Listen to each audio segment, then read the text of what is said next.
Hoy nos metemos de lleno en un tema que es, bueno, fascinante, el ideal de libertad en Cuba. Pero vamos a verlo desde un ángulo distinto, ¿eh? No como una idea que simplemente llegó de fuera, sino como algo que tiene unas raíces súper profundas y sobre todo únicas en la propia historia y el pensamiento cubano.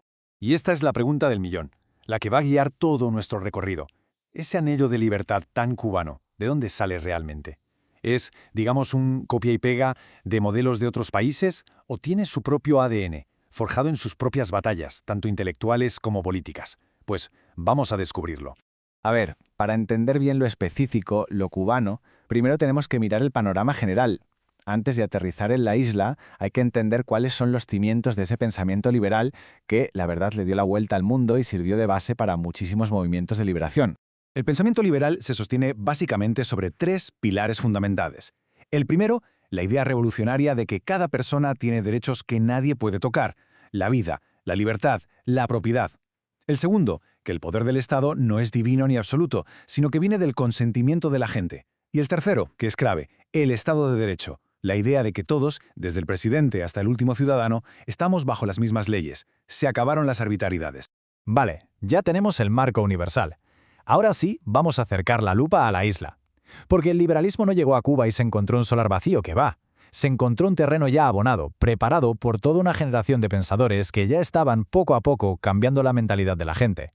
Y aquí tenemos a algunos de los protagonistas de esa corriente reformista del siglo XIX.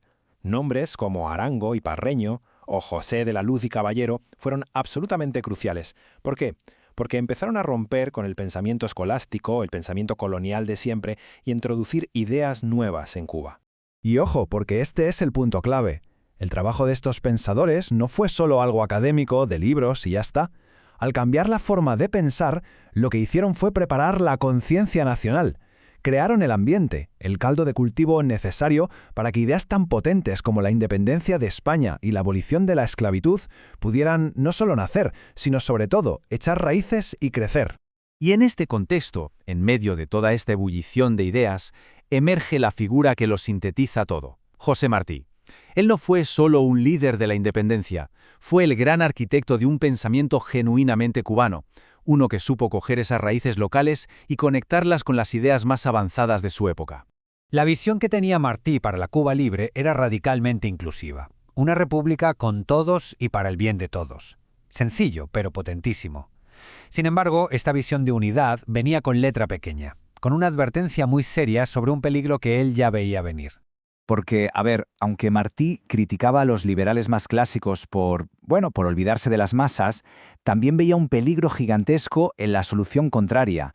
Tenía una advertencia muy clara sobre el papel que el Estado no debía jugar en esa nueva república que soñaba. Y esta cita de su ensayo La futura esclavitud es demoledora. Martí tenía pánico de un Estado paternalista, un Estado que, con la excusa de cuidar al ciudadano de todo, acabase por robarle su responsabilidad y, por tanto, su libertad. El individuo pasaría de ser dueño de su vida a ser una pieza más, un siervo dependiente de la maquinaria del Estado, o sea, una nueva forma de esclavitud. Aquí vemos la genialidad de su pensamiento, ¿no? Por un lado, le daba un palo al liberalismo de su época por su ceguera ante la injusticia social, pero por otro, y con la misma fuerza, alertaba contra la supuesta solución de un Estado todopoderoso que, queriendo proteger, terminara anulando a la persona. Buscaba un equilibrio muy delicado. Y es justo en esa fusión, en esa tensión entre ideas, donde nace algo completamente nuevo. Un ideal de libertad que no es una copia del liberalismo europeo, pero tampoco una antesala del socialismo de Estado.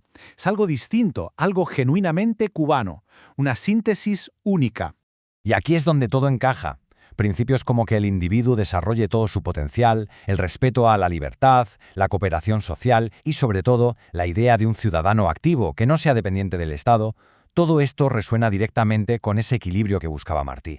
Así que la conclusión es bastante clara, ¿no? Si vamos a hablar de un ideal libertario cubano, no podemos pensar en él como algo extraño o importado.